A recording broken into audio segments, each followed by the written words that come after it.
વખાની વેળાએ માથઈને આઈ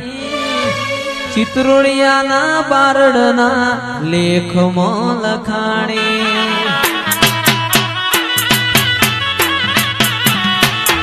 એ વખાની વેળાએ માથઈને આઈ ચિત્રોડિયાના બારડના લેખમાં લખાણી એ દુનિયા કરે એવું કરવાનું નથી, દુનિયા કરે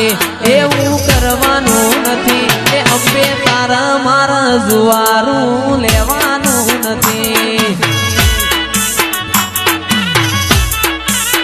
પોપટ ભાઈ રીહણા મનામણા કરવાના નથી, જુવારા